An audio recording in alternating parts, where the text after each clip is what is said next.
Morning. So we'll move on to the next stanza, second stanza.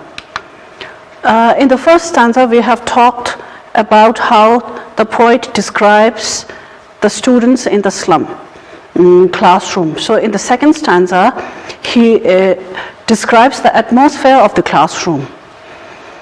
So it is important for you to know in which stanzas what he describes. So in the first stanza, he describes the children in the classroom, and in the second stanza, he describes the atmosphere of the classroom. Okay, so now let us see how he describes the atmosphere of the classroom.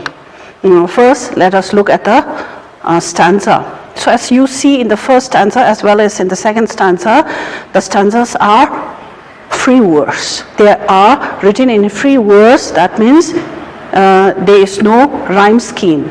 Okay, so on sour cream walls, donations, Shakespeare's hat, cloudless at dawn, civilized doom, riding all cities, belt, flurry, Tyrolese valley, open-handed map, awarding the world its world. And yet for these children, these windows, not this map, their world where all their futures painted with a fog, a narrow street sealed in with a lead sky, far, far from rivers, capes and stars of the world. So this is the second stanza. Okay, so since it's a very long stanza, let us break it into smaller lines for better understanding. Okay, here on sour cream walls, donations, Shakespeare's hat, cloudless at dawn, civilized doom, riding all cities, belt, flurry, Tyrolese valley, open-handed map, awarding the world its world. What does he say here? So in the first line, the first few phrases describes the color of the wall. On sour cream walls, he says. Okay, sour cream here has been used as a pun. Okay, again a figure of speech. Pun. What is a pun? Pun is a humorous use of words or two words which might have different meanings. Okay. For example, lean. Word lean can be used as a pun. Lean can mean thin. Okay. And lean can also mean leaning on something. Thin and weak person leaning on something, like that. Sour cream has also been used as a pun. Okay, so it has two meanings. Literal meaning, sour cream here refers to the color of the wall, which has become pale, dark and dull due to neglect for a long time. Okay, so that means the wall has not been repainted for a long time. Because of that, it has become dark and dull. That is the literal meaning. Okay, but it also has a figurative meaning. That means it has been used as a metaphor, referring to the atmosphere of the classroom. Usually when we refer to a classroom, we think of a classroom as providing some opportunities for the students to have a better future. But here what he means to say is the classroom walls are dark and dull, and they do not provide any opportunities for the students. Okay, so it is dark and dull. The walls of the classroom are pale and dirty and give a rather unpleasant feeling. They do not provide any opportunity. That is the figurative meaning, metaphor. Okay. The walls have been decorated with many donated items. I have here written this phrase, donated item, in red. It is important for you to understand that the decorations on the wall were all donations received from other people. Other people may refer to the rich people. Okay, so these items represent the world of rich and prosperous, and they do not represent the world that the children of slum lead. the slum children lead. They lead a completely different life, as we have discussed in the first stanza also. The gusty waves refer to the rich people whose lives are filled with energy and luxury and exuberance, whereas here the lives of the slum children are completely different. And all the decorative items in the classroom have been received as donations from these rich people. So because of that, these represent the lives of the rich people and not that of the slum children. Okay, so now let us look at what are those donated items that decorated the walls. So let us look at the decoration of the walls. So the first decoration that is there on the wall, as you might have seen in the previous slide, is a portrait of Shakespeare. Okay, a picture of English writer Shakespeare is there on the wall. Okay, and the second decoration is a picture of domes of big cities which represent the quality of life in those cities. Okay, so these big domes, you can say, of the big cities represent the quality of life in the cities and not that of the slum. The slum children do not even have any idea about how life is there in the cities. Okay, next is, yes, the early morning sky is also shown as cloudless in another picture. So all these represent the lives of the rich people and not that of the slum children.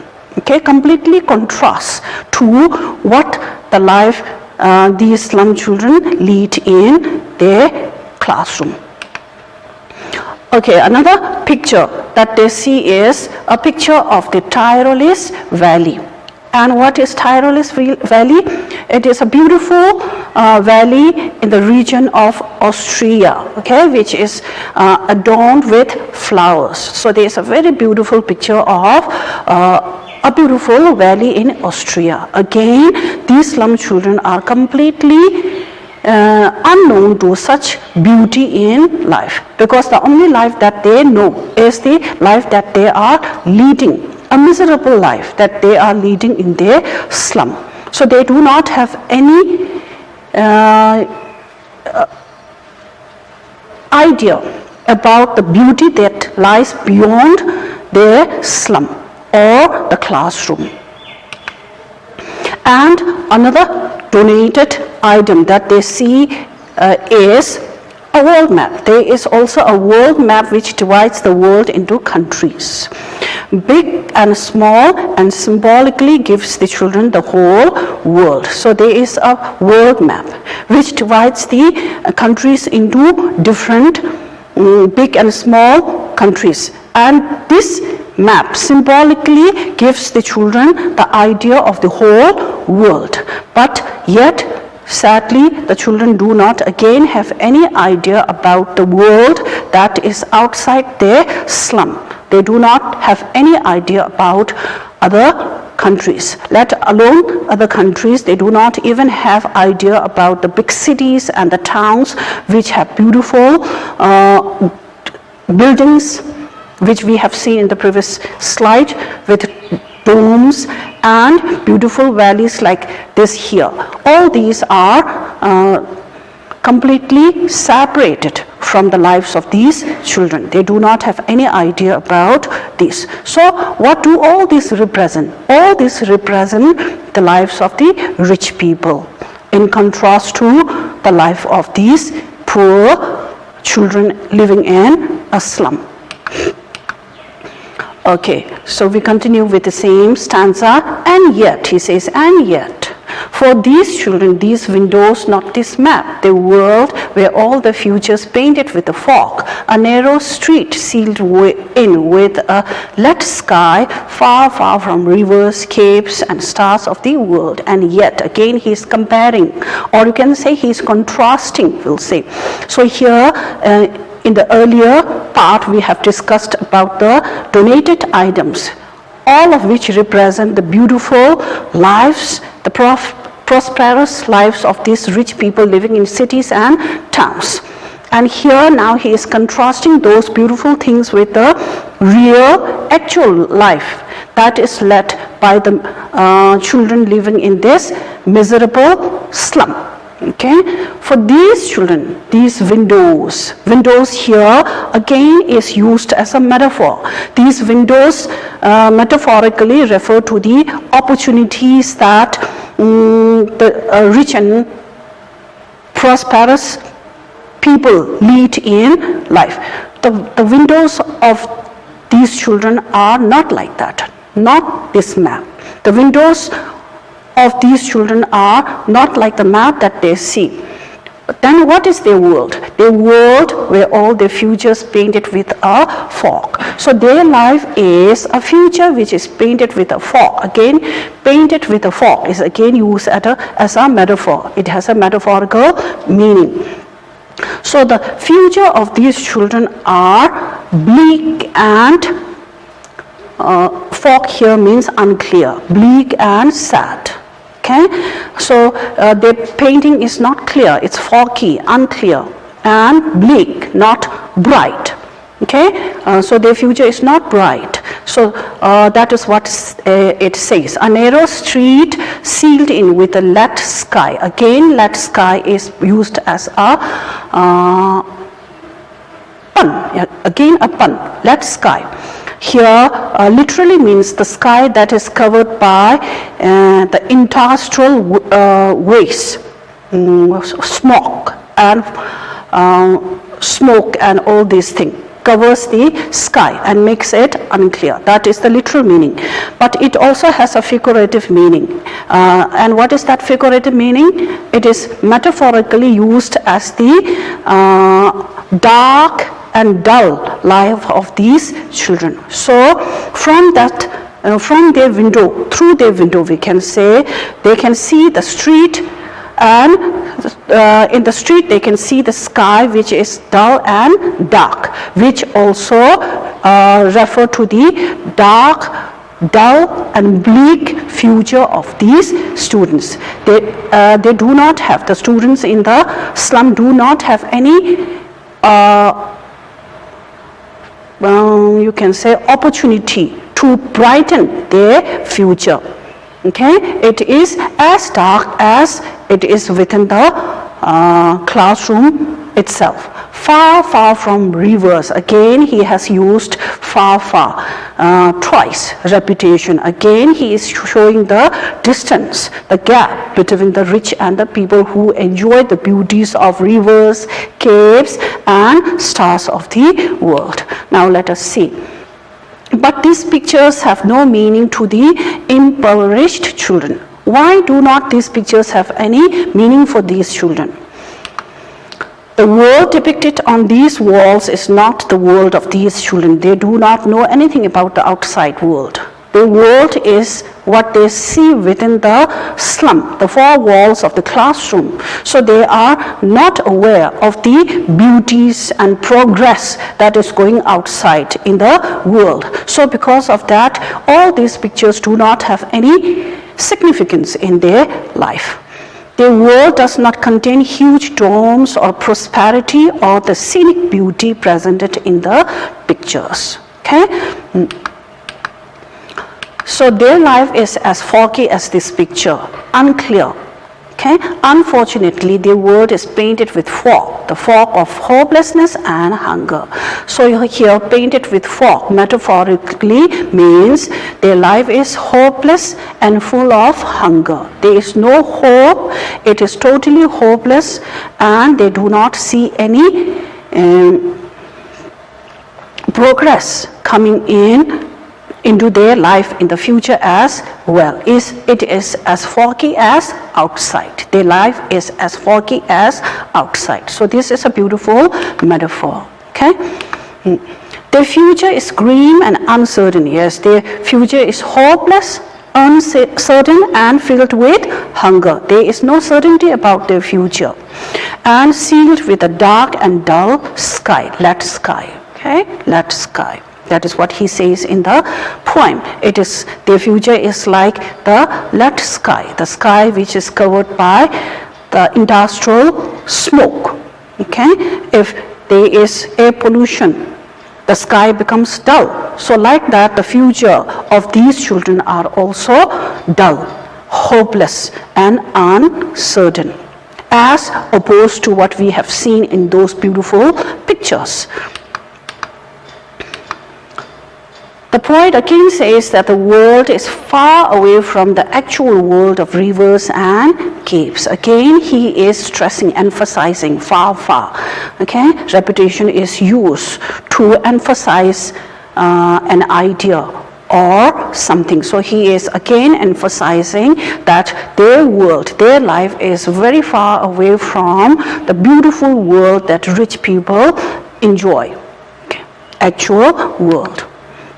Okay, how far is that? It is so far that these things are like stars in the sky which they cannot touch. So their life is so far away from the rich lives of the rich people that it is like the stars in the sky which we may desire but we can never touch. It is same like that. So again we come to know that the poet is stressing on the great gap, inequality that exists between the lives of the rich and the poor. Okay, so you have a writing exercise here. You should answer these questions briefly. What are the walls why are the walls referred to as sour cream? What are the various items put up on the walls? What comprises the world of these children? Why is their future painted with a fork? What is the life of the slum children? How is the life of the slum children different from that of other children? So if you answer these questions, it will give you a brief idea about the second stanza, and it will also revise what you have so far listened to. And we'll move on to the next stanza.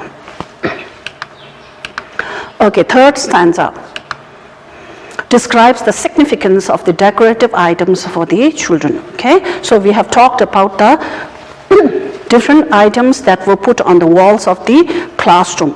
Now, what are the significance, or what meaning do these items have for the children in the slum? That is what we are going to discuss here in the third stanza.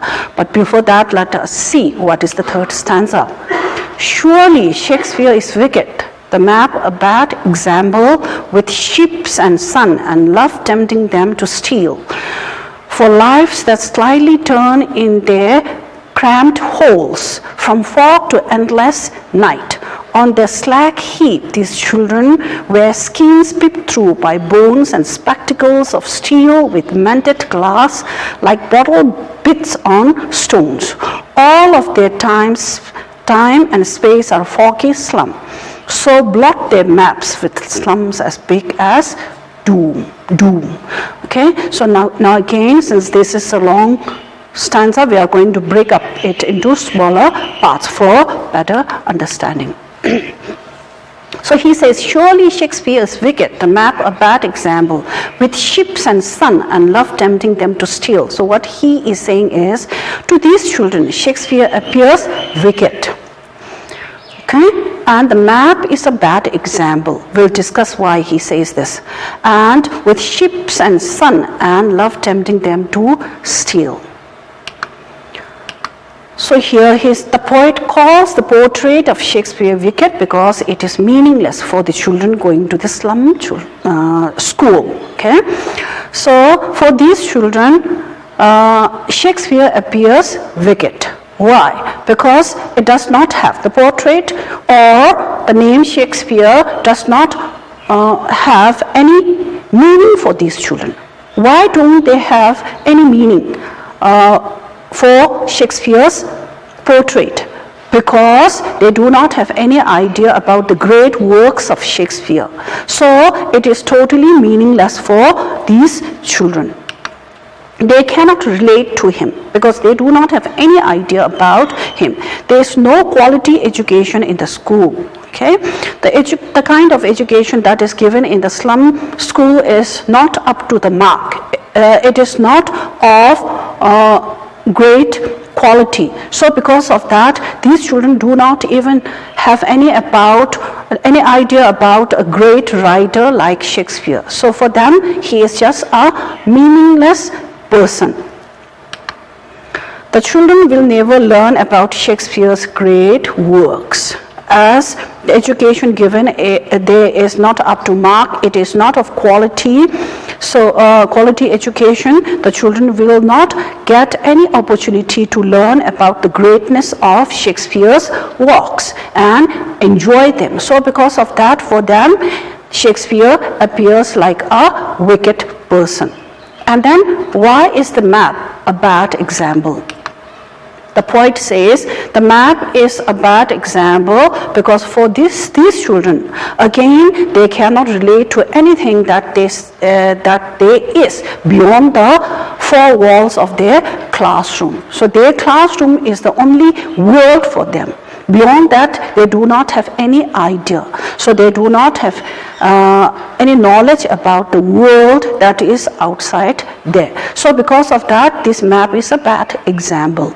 Okay, so if you are asked to give an example of something, then sometimes if it does not have any relation to the topic, then it becomes a very bad example. In the same way, the world outside is completely unknown for these children. They cannot relate to anything outside the four walls of their classroom and beyond the boundary of their slum. So because of that, the map is a bad example. So that is not a good donation from this kind of donors. There is no world beyond their poverty, hunger, and hopelessness. So that is the only thing that know about their life. That the only thing that constantly stays with them, remains with them, is the poverty, hunger, and hopelessness. And beyond that, they do not have any idea. So because of that, this map is a bad example. Okay, so these are unreal. They are like dreams, they are like fantasies for these children. They cannot relate to any of these things on the map. Okay, the beautiful world with its offerings. So the donated items show beautiful worlds with different beautiful things. And what do these do? The beautiful world with offerings, its offerings like the sun.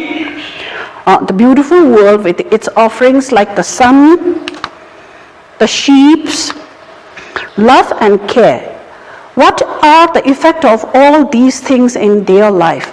Okay, only tempt them to steal because they cannot have all these worldly things in their lives. So these act as temptations for these children to steal.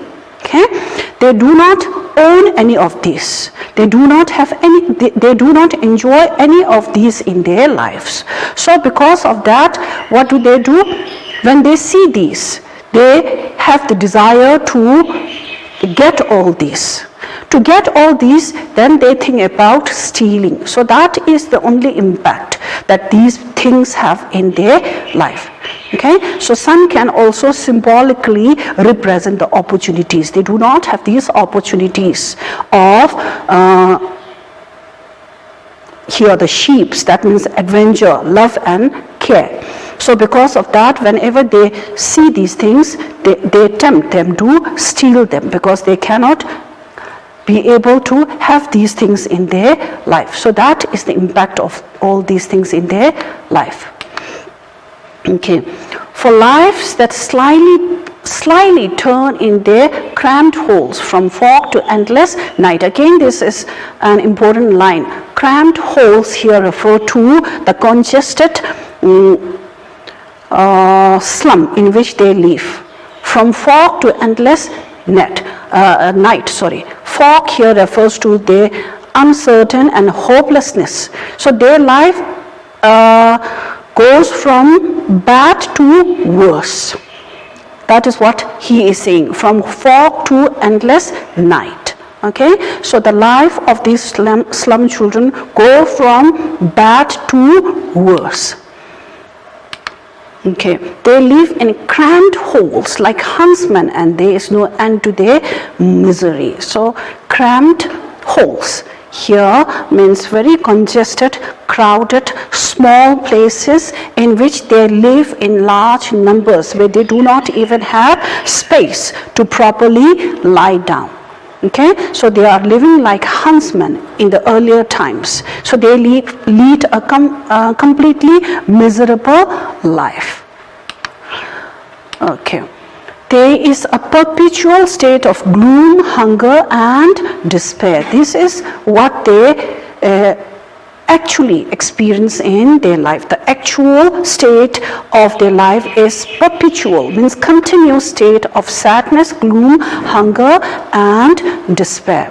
So that means from fog to endless night. Fog meaning uncertain and bleak. From that to complete despair. They go from bad to worse. On the slag heap, these children wear skins peeped through by bones and spectacles of steel with mended glass like bottle bits on stones. On the slag heap again is used as a metaphor. Okay, slag heap, what does it refer to? It refers to industrial waste. So the body of these children are compared to waste. Okay, waste materials. So their body has been wasted like the industrial waste, and they wear skins picked through by bones and spectacles. They have become so thin that the bones are protruding through their skins. Let us look at this picture. So it is like this. The bodies of these children have become like a waste material. A slag heap refers to waste material. Okay, the bodies look like garbage heaps, waste heaps or garbage heaps. They are skinny and the bones are peeping out of their skin. Okay, so this is what he says, where skins peep through by bones. And some of these children might need glasses, spectacles. And how do their spectacles look? The state of poverty is intensified by the fact that the glasses these children wear are cracked and look like broken pieces of bottle. Okay, so the poet has used this here by bones and spectacles of steel to intensify the state of poverty. The spectacles they wear are like that of a broken piece of bottle. Again, a metaphor there. Okay, the spectacles that children wear look like broken piece of glass.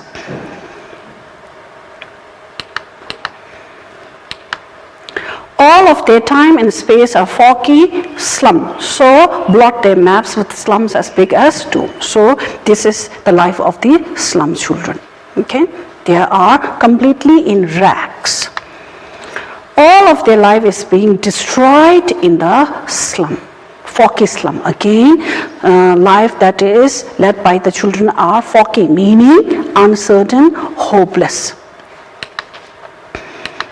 The slum is like a blot as big as 2 on the maps of these children. That is, the lives of these children are like a blot. Blot means something that makes a thing dirty. So the life these children lead is so miserable that it is like a dirty thing that makes the map dirty or destroys the beauty of the map. Okay, again writing assignment for you to practice. Why is Shakespeare referred to as wicked? What do you understand by slag heap? What does the expression spectacles of steel ornamented with glass convey? Why has the poet described the slum as foggy? Okay, so now let us move on to the last stanza, stanza number 4. In the stanza 4, the poet makes an appeal to the government officials, inspectors and visitors. Now he is coming to the main reason for writing this poem. He is making an appeal for these concerned people to make a little bit of change in the lives of these children. Unless governor, inspector, visitor, this map becomes their window, and these windows that shut upon their lives like catacombs, break open till they break the town and show the children to green field and make their world run azure on gold sands and let their tongues run naked into books. The white and green leaves open history theirs whose language is the sun. So this is the last stanza where he makes an appeal. Okay, so if we break this into smaller lines, here he says, unless governor, inspector, visitor, this map becomes their window, and these windows that shut upon their lives like catacomb. What does he mean by this? So the poet says that these children will continue to suffer this hell unless government officials like the governors, inspectors, or educationists who visit such schools to come forward to help them. Okay, so he is directly making an appeal to these people, the government officials like the governor, the inspectors, the educationists, and any other visitors, the sponsors, to come forward to help these children come out of this miserable life. Okay, he not only makes an appeal, he also tells them what is the best means to help them. How can they best help these children come out of that miserable life?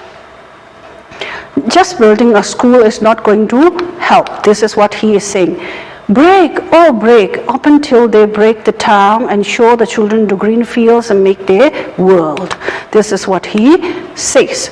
The poet wants world to bridge the gap between them and the world of the children. So we said in the beginning that there is a huge gap between the children of the rich and the children of the poor. So what the poet wants these concerned people is to make a bridge between these children. That means these people should see to it that the slum children also get the quality education that the rich children are getting, so that this opportunity will lead them to a brighter future or a better life. Unless and until these rich people provide them with quality education, these children will continue to remain in that miserable life. So here he is telling these people what is the best way to help these children. Okay, just building a school is not going to help. The kind of education that is provided there is the biggest means to release these children from that miserable catacomb. Okay. Catacomb is an underground burial. It is like these children are sealed underground. They should offer these children a glimpse of a better world, so that the maps become their window to the beautiful and charming world outside. Okay, so this is what he says. He wants these rich people to provide them with quality education, so that these maps which have been put in the classroom becomes the window through which they can see the charming and beautiful world outside. Not just see it or see them, but they can experience them. And with that experience, these children will also make progress in their life. So without the actual experience of the quality education, these children will continue to remain in that miserable condition life. Okay, so he says, let this map become an actual experience for these children to become the window through which they can see the beautiful world. Run azure on gold sands and let their tongues run naked into books. The white and green leaves open history theirs whose language is the sun. So this is a beautiful line. So what he is saying is, let them go into nature, Let them experience the beauty of nature. Let them also enjoy what the rich people enjoy, rich children enjoy. That means the education, the progress.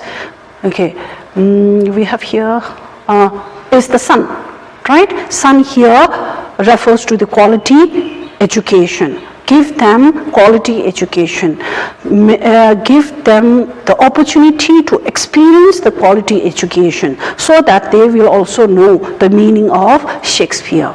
Okay, run naked into books. White and green leaves means let them also have the opportunity to open these wonders of knowledge, the books. Enjoy the greenery outside so that they will also have the opportunity to use their intelligence and ability to make progress in their life. The poet desires that these children should be allowed to run freely on the golden sands under the clear sky. That is the progress. Golden sands under the clear sky. Here refers to progress. If they are provided the quality education, then only they can make a progress in their life. Let them